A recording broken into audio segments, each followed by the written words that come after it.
Commander Jake Morrison stood near the large viewing window on the bridge of the UES Valiant and watched the blue marble of Earth spinning slowly in the distance.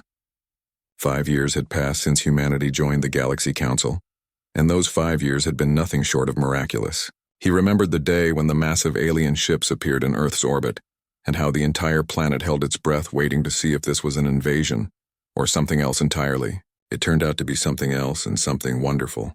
The aliens came in peace, and they offered humanity a gift that changed everything forever. The Galaxy Council was an alliance of over 200 different alien species from across the galaxy, and they had been watching Earth for decades. When humanity finally achieved faster than light travel on their own, the Council decided it was time to make contact. They sent ambassadors and diplomats who spoke of unity and cooperation and shared prosperity among the stars. Earth's leaders were cautious at first, but the offer was too good to refuse. The Council promised protection and technology and access to trade routes that spanned thousands of light years. All they asked in return was that humanity follow the Council's laws and contribute to the common good of all species. Jake had been a young officer in Earth's Space Defense Force when first contact happened, and he watched his career transform overnight. The old military structures adapted to accommodate the new reality of galactic politics, and Jake found himself rising through the ranks faster than he ever imagined. Now at 38 years old, he commanded the Valiant, which was humanity's flagship and pride of the fleet. The ship was a joint creation combining human engineering with alien technology provided by the Council, and it was beautiful. Sleek lines and powerful engines and weapon systems that could defend against any threat, or so they believed. His crew was the best Earth had to offer, and Jake trusted them with his life. Lisa Grant sat at the tactical station running diagnostics on the weapon systems, even though they were in friendly space, and there was no threat for millions of miles. She was thorough and professional, and she never let her guard down. Lisa had joined the service right out of the academy and proved herself in every assignment. She had dark hair pulled back in a tight bun and sharp eyes that missed nothing. Her family lived in Seattle, and she called them every week without fail. Dr. Paul Henderson worked at the science station analyzing data from the latest Council research reports. Paul was older than most of the crew at 45, and he had been a physicist before joining the Valiant. He specialized in quantum mechanics and alien technology integration, and he could explain the most complex theories in ways that even the junior officers could understand. Paul had a round face and glasses that he constantly adjusted and a habit of humming when he was deep in thought. Amy Torres managed the communications array and kept the Valiant connected to Earth and the Council network. She was young at 26 and energetic, and she could speak 4 human languages plus 3 alien dialects. Amy had grown up in Texas and joined the space program because she wanted to see the stars. She got her wish and then some. Her console beeped and chirped constantly with messages flowing back and forth between ships and stations and planetary outposts. The bridge hummed with quiet efficiency as the crew went about their duties. Outside the window, Jake could see other ships moving through the orbital traffic lanes. Cargo vessels hauled goods between Earth and the colonies. Passenger liners carried tourists and business people to distant worlds. Council patrol ships maintained order and security. Everything moved like clockwork, and everything felt safe. Earth had changed so much in 5 years. The technology sharing agreements brought advances that seemed like magic. Clean energy that ended the fossil fuel age. Medical treatments that cured diseases humanity had fought for centuries. Manufacturing techniques that ended scarcity and poverty. Construction methods that let humanity build cities on Mars and Europa and Titan. Food production systems that could feed billions without straining the planet's resources. It was a golden age, and everyone knew it. The Council itself was governed by representatives from the oldest and most powerful species. The Zenthari were an insectoid race with chitinous exoskeletons and compound eyes, and a hive mind that made them incredibly efficient administrators. Their Empress Vixala served as one of the Council's co-leaders, and she had welcomed humanity warmly. The Saurian Dominion provided the other co-leader in Chancellor Kroven, who was a towering reptilian being with scales like armor and a voice that rumbled like thunder. Both species had been in space for thousands of years, and both had helped guide humanity through the complex process of galactic integration. Jake had met both leaders during diplomatic functions and found them impressive if somewhat intimidating. Empress Vixala moved with an alien grace and spoke in clicks and whistles that the translation devices rendered into perfect English. Chancellor Croven carried himself with the bearing of ancient nobility and seemed to weigh every word before speaking. They both assured Jake and other human officers that Earth was safe under Council protection and that humanity's future was bright. The annual Unity Festival was scheduled to begin in 3 days. It was a celebration held on Earth each year to commemorate humanity's joining of the Council. Delegates from dozens of species would arrive for parades and concerts and cultural exchanges. Earth's major cities were decorated with lights and banners. Children practiced songs in alien languages for the festival performances. Restaurants prepared special menus featuring cuisine from across the galaxy. It was humanity's favorite holiday and the whole planet looked forward to it. Jake's orders were simple. The Valiant would patrol the outer system during the festival to ensure security, while most of the fleet remained in orbit around Earth for the celebrations. It was a routine assignment and an easy one. Nothing ever happened during patrol runs, and Jake expected this one to be no different. He would take his ship out beyond Mars and run sensor sweeps and check in with the automated monitoring stations and then return in time for the festival's closing ceremonies. Lisa looked up from her console and caught his eye. She smiled slightly, which was about as much emotion as she showed on duty. Paul hummed his usual tune while scrolling through data. Amy chatted quietly with a communications officer on one of the orbital stations. Everything was normal and peaceful and exactly as it should be. Jake allowed himself to relax and enjoy the moment. Earth was safe and humanity had found its place among the stars, and the future stretched out before them, full of endless possibility. He had no way of knowing that in less than 48 hours everything would change and that peaceful chapter of human history would end in fire and blood, and that he would stand before the Galaxy Council and speak words that would echo across the galaxy for generations to come. The Valiant met the Ghost Fleet at the rendezvous point beyond Mars, and Jake got his first look at the ships that had been hidden for 5 years. They emerged from the darkness like predators, and their black hulls seemed to absorb light rather than reflect it. Danny Brooks brought his flagship, the Silent Thunder, alongside the Valiant, and the two commanders spoke over a secure channel. Danny looked older than Jake remembered, and his hair had gone completely gray, but his eyes still had that sharp intensity that had made him such a legendary officer. The fleet consisted of 20 warships and 72 fighters, and together they formed a force that looked small compared to what had attacked Earth, but Jake knew appearances could be deceiving. These ships represented the best of human engineering and innovation, and they carried weapons that the Council had never seen before. Danny assured Jake that his crews were ready, and that they had been waiting for this moment even though they had all hoped it would never come. Now that it had come, they were eager to show the Council what humanity could do when pushed too far. The journey to Centauri Prime would take them through dozens of Council systems, and Jake knew they could not make the trip without being noticed. He did not want to be noticed anyway because he wanted the Council to see them coming. He wanted every species in the galaxy to know that humanity was on the move and that they were not running away or hiding. They were heading straight for the heart of Council power, and they were doing it with their heads held high. Sophie Miller's fighters took up escort positions around the main fleet and ran constant patrols. Her pilots flew in formations that would have been impossible with conventional drives, and they appeared and disappeared across thousands of kilometers in the blink of an eye. Jake watched them on the sensors and felt a surge of pride. These were Earth's children, and they were magnificent. The first week of the journey passed without incident. The fleet traveled through empty space between systems and avoided the major shipping lanes. Jake used the time to review everything his crew had learned about the attack. Lisa worked with Danny's tactical officers to analyze the attack patterns, and the more they studied the data, the more disturbing it became. The Council fleet had known exactly where to strike for maximum damage and minimum military resistance. They had targeted hospitals and schools and residential areas while carefully avoiding most military installations. It was not a strategic attack, and it was a terror attack designed to kill as many civilians as possible. Paul made a discovery that changed everything.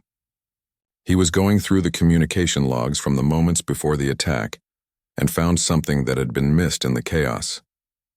There had been a brief quantum burst transmission from somewhere in Earth's orbital space, just minutes before the Council fleet arrived. The transmission was encrypted with Council military codes, and it was sent to coordinates in deep space. Someone had signaled the attack fleet and told them exactly when to strike. There was a traitor somewhere in Earth's space, and they had helped murder millions of people. Amy traced the transmission back to its source and found that it came from a communication satellite that was part of the Council's diplomatic network. The satellite had been gifted to Earth 3 years ago as part of a technology sharing agreement, and everyone had assumed it was just a normal relay station. But hidden inside its programming was a backdoor that let someone send messages without being detected. The Council had been spying on Earth the entire time, and they had planted the tools they needed to coordinate their attack years in advance. Jake felt cold fury settle into his bones. The attack had not been a sudden decision or a response to some recent event. This had been planned for years, and the Council had been preparing to betray humanity from the very beginning. Every smile and every promise and every gesture of friendship had been a lie. They had welcomed Earth into their alliance while simultaneously plotting to destroy it. The fleet entered its first occupied Council system at the start of the second week. It was a minor system controlled by a species called the Vorlani, who were peaceful traders and had always been friendly to humans. Jake half expected them to try to stop the human fleet or demand explanations, but instead the Vorlani ships kept their distance and simply watched. Amy intercepted some of their communications and ran them through translation software. The Vorlani were confused and frightened, and they were asking each other what could possibly drive the humans to mount such a bold expedition. More systems followed, and the pattern repeated. Council species watched the human fleet pass and did nothing to stop them. Some scrambled defense forces and took up defensive positions, but none of them engaged. Jake realized that word of the attack on Earth must have spread through the Council networks, and nobody knew quite what to make of it.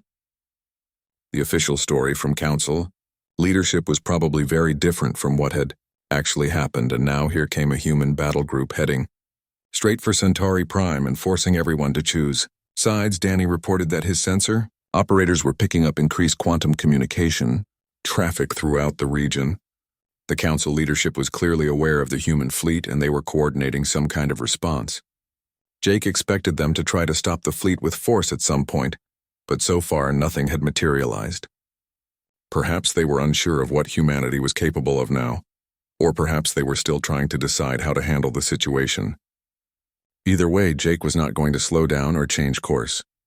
Sophie's pilots had a brief encounter with a Council patrol in the third system they passed through. 3 Council frigates tried to block their path and demanded that the human fleet stop and submit to inspection. Sophie asked Jake for permission to demonstrate their capabilities, and Jake agreed.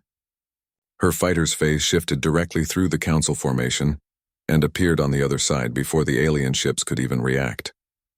Then the fighters vanished completely from sensors and reappeared behind the frigates, with weapon locks established. The Council ships got the message and moved aside without another word. Lisa discovered something interesting in the sensor data from their journey. Several times they had detected what appeared to be cloaked ships shadowing their fleet at extreme range. The ships were using advanced stealth technology, but the quantum disruption sensors that the Ghost Fleet carried could detect the faint distortions they created. Someone was following them and reporting their position, and Jake was willing to bet it was Council intelligence gathering information. He told Danny to leave the shadow ships alone for now because he wanted the Council leadership to have accurate reports of the human fleet's strength and capabilities. Paul spent hours analyzing intercepted Council communications and trying to piece together what had really happened. He found references to something called the Preservation Protocol in encrypted military channels. The context suggested it was some kind of contingency plan related to emerging species that showed too much potential. Paul theorized that humanity had advanced too quickly in the 5 years since joining the Council, and that certain factions within the leadership had decided to eliminate the threat before it grew too large. The attack on Earth had been an attempt at genocide disguised as a military operation. Amy found evidence supporting Paul's theory in the diplomatic databases. She pulled up records of Council discussions about humanity from the past 2 years and found a disturbing pattern. Several senior Council members had expressed concerns about human technological innovation and aggressive expansion. They worried that humans would upset the balance of power that had kept the galaxy stable for millennia. The Xanthari and Saurian Dominion leaders had been particularly vocal about the need to contain or control humanity's growth. Jake called another meeting with his senior staff and shared what they had learned. The picture was becoming clearer, and it was uglier than anyone had imagined. The Council had not attacked Earth in response to some threat or violation. They had attacked because they feared what humanity might become. They had tried to crush Earth before humans could grow strong enough to challenge the established order. It was cold and calculated and evil. The fleet was now 2 weeks into their journey, and Centauri Prime was just days away. Jake knew that when they arrived, the real confrontation would begin. The Council could ignore a fleet passing through their territory, but they could not ignore a fleet that showed up at their capital demanding answers. He gathered his officers and told them to prepare for anything. They might face military resistance or diplomatic stonewalling or outright denial. Whatever happened, Jake was determined to get the truth and to make sure the people responsible for the attack faced justice. Danny asked what they would do if the Council refused to cooperate, and Jake's answer was simple. He said they would make them cooperate, and that humanity was done playing by rules that only protected the strong and punished the weak. The Council had broken the peace, and now they would face the consequences. Lisa checked her weapons one more time, and Paul ran final diagnostics on all their systems, and Amy made sure every communication channel was ready. The crew of the Valiant and the Ghost Fleet knew they were heading into the unknown, but they also knew they could not turn back. Earth was counting on them, and they would not fail. The response to Protocol Jericho came faster than Jake expected. Within 20 minutes of sending the activation code, his communication console lit up with encrypted signals from locations all over the solar system. Amy routed them through to his private channel, and Jake listened as voices he had not heard in years checked in one by one. These were not regular military personnel, and they were not part of any official fleet roster. They were ghosts, and they had been hiding in the shadows since before humanity joined the Galaxy Council. The first voice belonged to Colonel Danny Brooks, and Jake felt a wave of relief hearing his old friend. Danny had been Jake's instructor at the Academy, and later his commanding officer during the early days of Earth's space expansion. When the Council made contact, Danny had been one of the few who argued against trusting them completely. He said that any civilization that had survived in space for thousands of years had done so by being ruthless when necessary, and that humanity should keep some cards close to their chest. Most people called him paranoid, but a few influential leaders in Earth's government listened. Danny reported that the Ghost Fleet was operational and ready to move. 20 ships had been built in secret facilities hidden in the Kuiper Belt, far beyond Neptune, where no Council sensors ever looked. The ships were built using human engineering and human theories that the Council had dismissed as impossible or too dangerous to pursue. No alien technology and no Council oversight and no compromise. Pure human innovation driven by the fear that someday peace might end and Earth would need to stand alone. The next voice was Captain Sophie Miller, and she commanded the experimental fighter wings. Sophie was younger than Danny, but just as dedicated, and she had spent 5 years training pilots in secret bases on the dark side of the moon and in hollowed-out asteroids. Her fighters used phase shift drives that could bend space in ways the Council said violated fundamental physics. The Council was wrong, and Sophie's pilots could prove it. She reported 72 fighters ready for deployment and pilots eager to make the Council pay for what they had done. General Marcus Webb checked in from Earth, and his signal was scratchy due to all the interference from the fires and destruction below. Marcus had been in charge of planetary defense networks that everyone thought were just civilian infrastructure. Power stations and communication hubs and weather satellites all had secondary functions that only a handful of people knew about. At Marcus's command, those innocent-looking facilities were transforming into weapon platforms and shield generators, and sensor arrays that could track ships across half the solar system. Dr. Paul Henderson left his station and came to stand beside Jake. He had been read into Protocol Jericho 2 years ago when Jake became commander of the Valiant. Paul pulled up specifications on his datapad and started explaining what humanity had been working on in secret.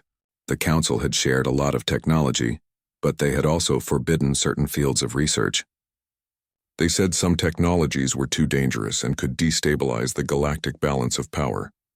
Humanity had smiled and nodded, and then went ahead with the research anyway. Quantum disruption technology was first on the list. The Council used quantum communications and quantum computing for almost everything, and they believed the technology was unbreakable. Human scientists had discovered that was not quite true. With the right frequency and enough power, you could disrupt quantum fields and turn an enemy's own technology against them. Every Council ship relied on quantum systems for targeting and navigation and communications. Those systems were about to become liabilities. Zero-point energy weapons came next. The Council had banned research into zero-point energy extraction because they said it was unstable and could create cascade failures that might rip holes in space. They were not entirely wrong, but human engineers had figured out how to weaponize that instability. A zero-point warhead could tear apart matter at the molecular level, and there was no shield in the Council's arsenal that could stop it. The Ghost Fleet carried dozens of them. Artificial intelligence warfare systems were the final piece. The Council feared true artificial intelligence and had strict laws against creating machine minds that could think independently. They had seen AI rebellions in the past and they never wanted to see them again. But humanity had a different relationship with their machines, and they had created AI systems that were not rebellious, but loyal. These systems could coordinate fleets and hack enemy networks and make tactical decisions faster than any organic mind. They were about to be unleashed. Jake listened to all the reports and felt something shift inside him. Earth had been hit hard, but Earth was not helpless. The Council thought they had destroyed humanity's ability to fight back, but they had only destroyed the ships and weapons that humanity had built with Council approval. Everything that humanity had built in, Secret was still intact and still ready, and now it was coming online. Lisa finally got through to her family in Seattle, and the relief on her face was visible even though her eyes were still red from crying. Her parents and her younger brother were alive and sheltering in a basement. The neighborhood was badly damaged, but they had survived. She wiped her tears and turned back to her station with renewed focus. She pulled up tactical data on the Ghost Fleet and started plotting attack formations. Danny Brooks sent detailed specifications on his ships, and Jake studied them carefully. The vessels were smaller than Council dreadnoughts, but faster and more maneuverable. They carried experimental weapons and had stealth systems that made them almost invisible to standard sensors. Each ship had a crew of 60, and every one of those crew members had volunteered, knowing they might never be acknowledged publicly for their service. They had trained in secret and waited in silence, and now their moment had come. Sophie Miller's fighters were something else entirely. The phase shift drives let them appear and disappear at will and strike from angles that should have been impossible. A fighter could be in front of you 1 second and behind you the next, without ever crossing the space in between. The Council had no counter for this technology because they had never believed it could work. Sophie sent flight recorder data from training exercises, and Jake watched in amazement as her pilots performed maneuvers that broke every rule of conventional physics. Marcus Webb reported that Earth's hidden defenses were fully operational. Shield generators were coming online over major population centers and what was left of them. Weapon platforms disguised as solar collectors were rotating to face space. Sensor arrays were scanning for any sign the Council fleet might return. Earth had been caught by surprise once, but it would not happen again. The planet was turning into a fortress, and anyone who tried to attack again would find a very different reception. Jake called a meeting with his senior staff and laid out what was going to happen next. The Valiant would rendezvous with the Ghost Fleet, and together they would form a battle group. They were not going to sit in Earth's orbit and wait to be attacked again. They were going to take the fight to the enemy. They were going to find out why the Council attacked, and they were going to make sure it never happened again. And if that meant going straight to the Council's seat of power at Centauri Prime, then that was exactly what they would do. Amy asked if they had authorization for such a mission, and Jake smiled without humor. He said that Earth's government was a little busy dealing with millions of casualties and burning cities, and that by the time they got around to approving or denying anything Jake planned to already be at Centauri Prime, sometimes it was easier to ask forgiveness than permission. And this was definitely one of those times. Paul warned that the journey would take 3 weeks even at maximum speed, and that they would be passing through Council space the entire way. They could expect to encounter patrol fleets and monitoring stations and potentially hostile forces at every turn. Jake said he was counting on it. He wanted the Council to see them coming, and he wanted them to be afraid. Humanity had been the friendly junior species for 5 years, and the Council had forgotten that humans could be dangerous. It was time to remind them. The crew of the Valiant prepared for departure while rescue operations continued around Earth. Jake watched his homeworld on the view screen and made a silent promise. He would find out who ordered this attack, and he would make them answer for it. The Galaxy Council had assaulted humanity's home and killed millions of innocent people. They were about to learn that such actions had consequences, and that humanity was no longer asking politely for a place at the table.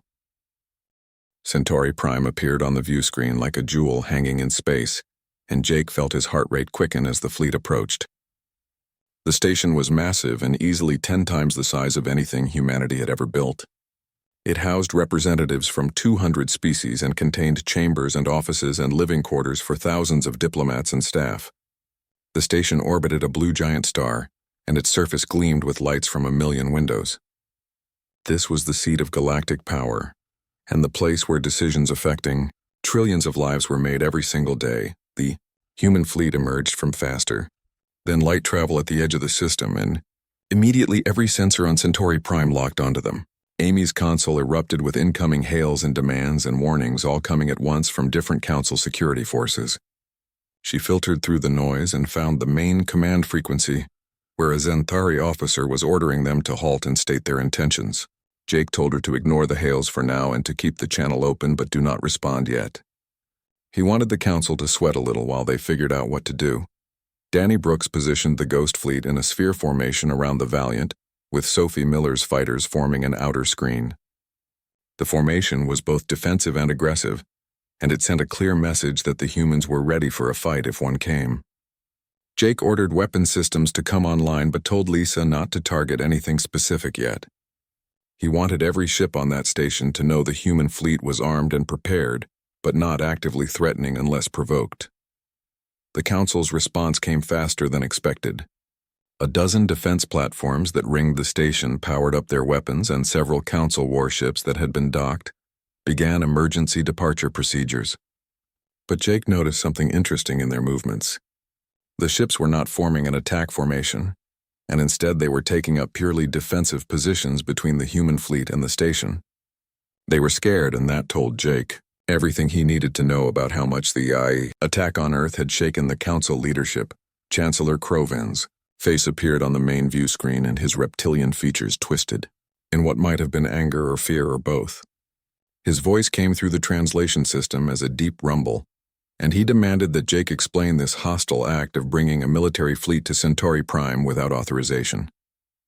He said the human ships were in violation of Council law and must withdraw immediately or face consequences.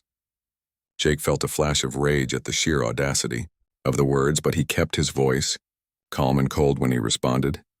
Jake said that Earth had been attacked by Council forces 3 weeks ago and that millions of humans were dead because of it.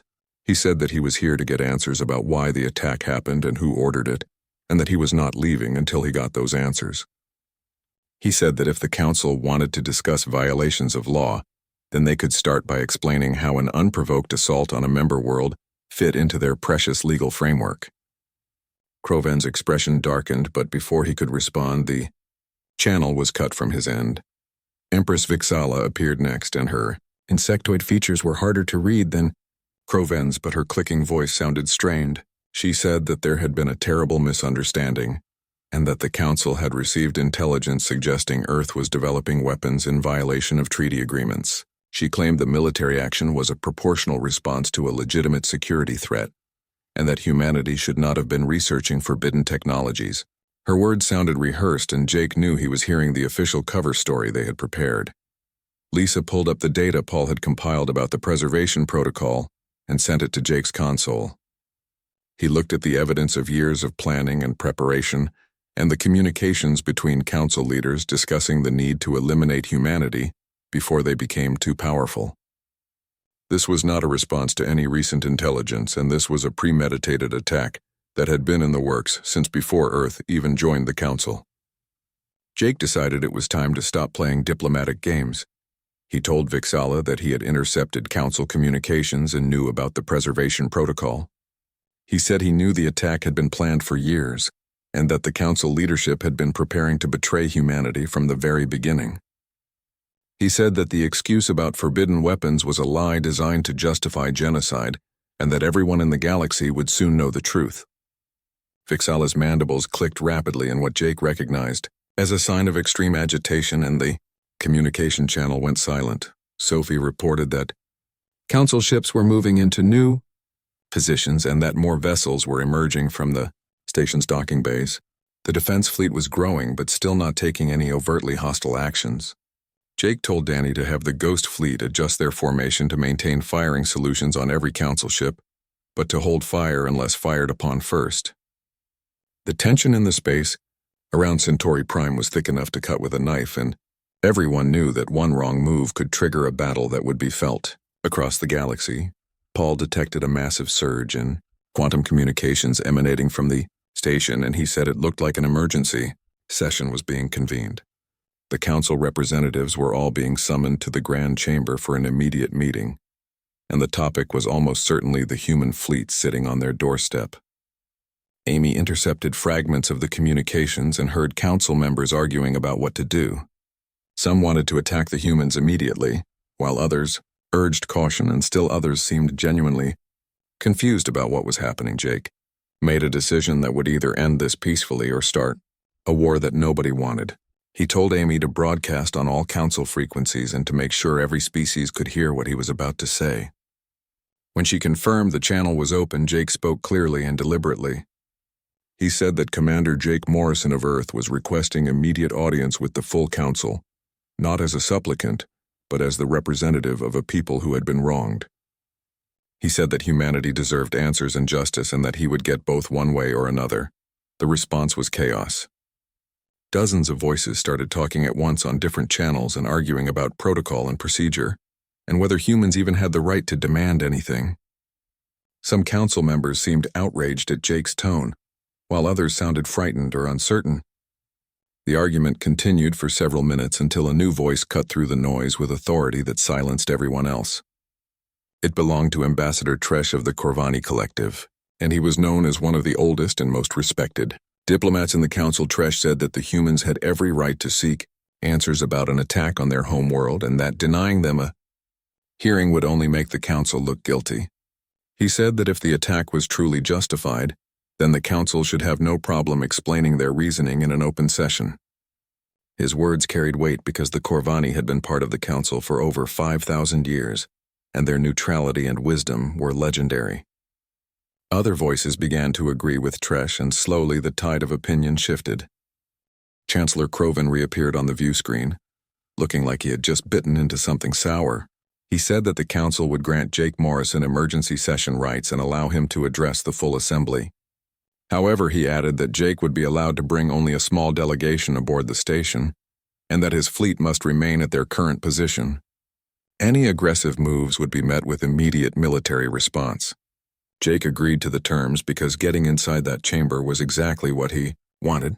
Sophie asked if Jake was sure about this and pointed out that once he was on the station, he would be surrounded by potential enemies, with no easy way to escape if things went wrong. Jake said he was counting on the Council's sense of procedure and protocol to keep him safe, because they valued their laws and traditions above almost everything else. If they killed him on the station in front of 200 species, it would shatter whatever legitimacy they had left. It was a calculated risk, but one he was willing to take.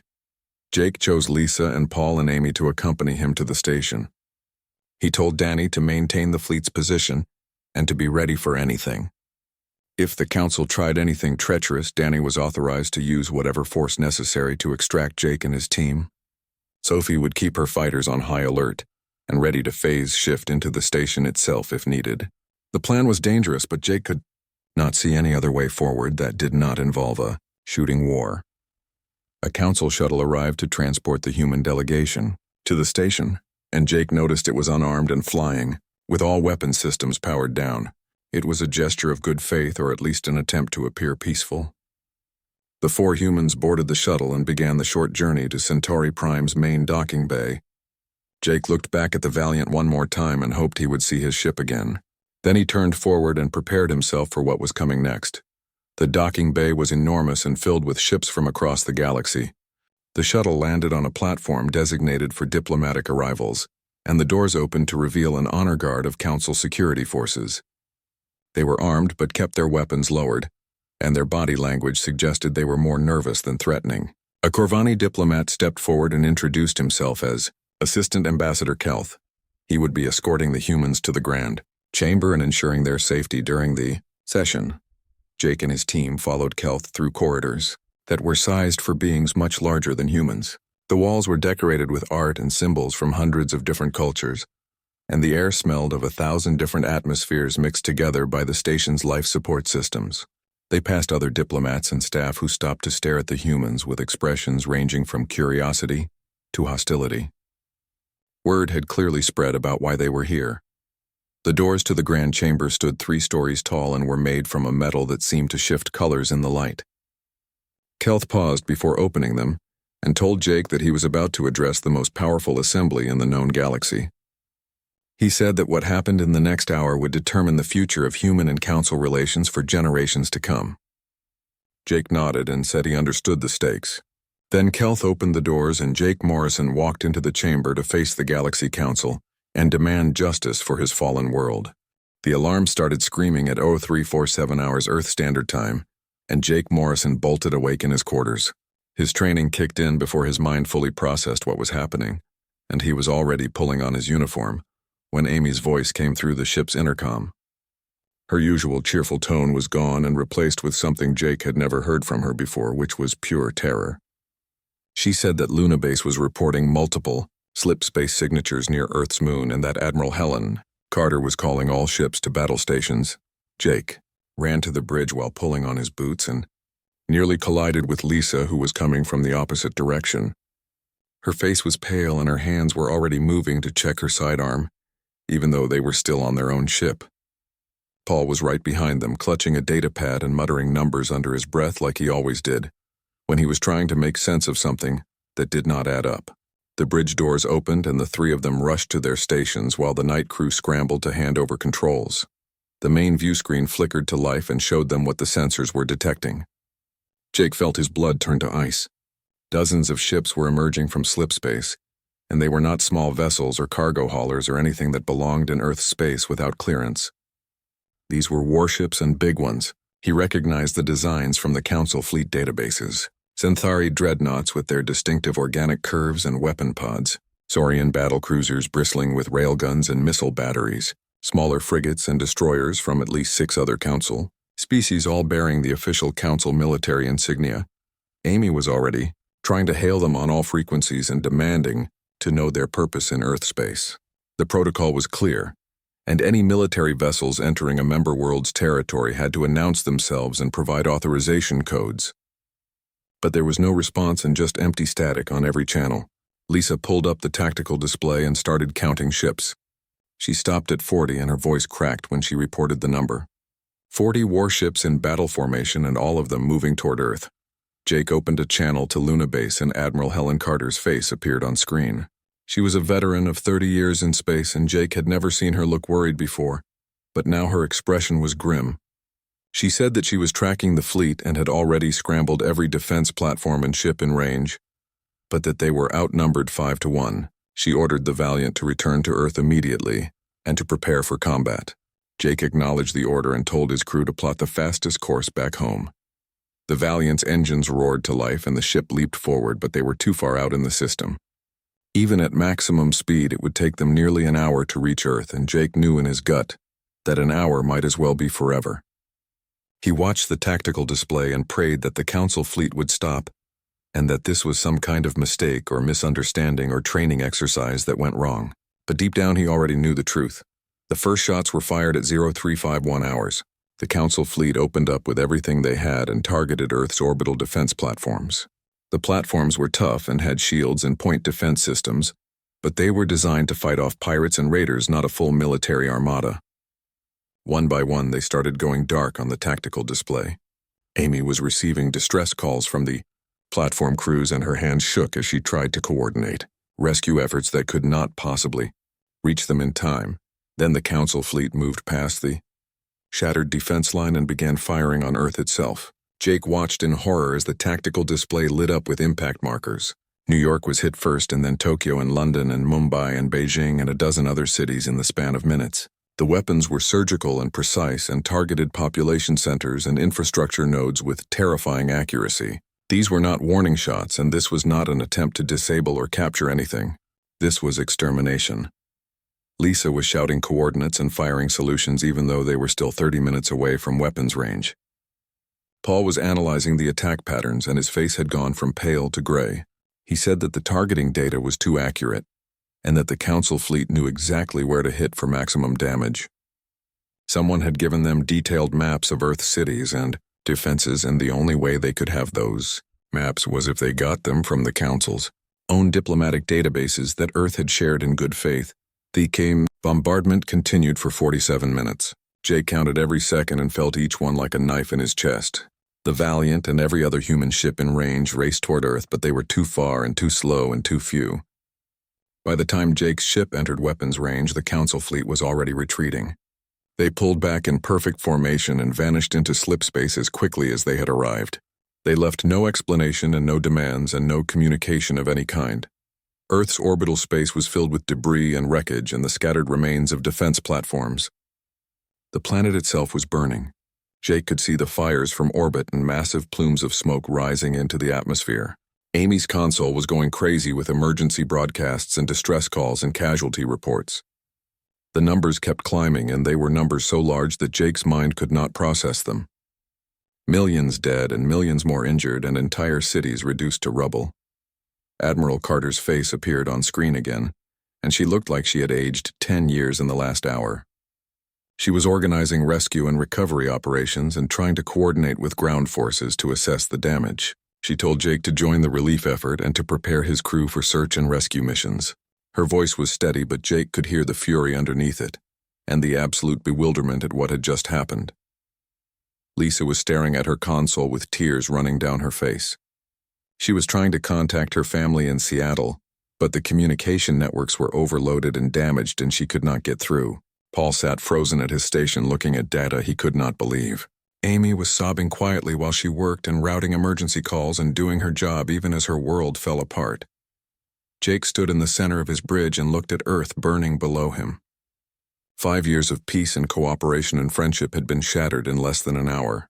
The Galaxy Council had welcomed humanity with open arms and shared their technology and promised protection, and then without warning, they had attacked. There was no declaration of war and no ultimatum and no reason that made any sense. They had simply come and killed millions of people and left. Something hardened in Jake Morrison's chest as he watched his homeworld burn. The Council had made a mistake, and a terrible one. They had assumed that humanity would be helpless, and that one devastating attack would break them. But they did not know humans as well as they thought they did. They did not understand that humanity had survived ice ages and plagues and wars and disasters throughout their history. They did not know that when you backed humans into a corner, they did not surrender and they came out fighting. Jake opened a secure channel and entered a code he had hoped he would never need to use. The words Protocol Jericho appeared on his screen, and he confirmed the authorization. Somewhere deep in hidden facilities across the solar system, alarms were starting to sound and systems were powering up, and people who had been waiting in secret for 5 years were finally getting the call they had trained for. The Galaxy Council was about to learn what happened when you assaulted humanity's home.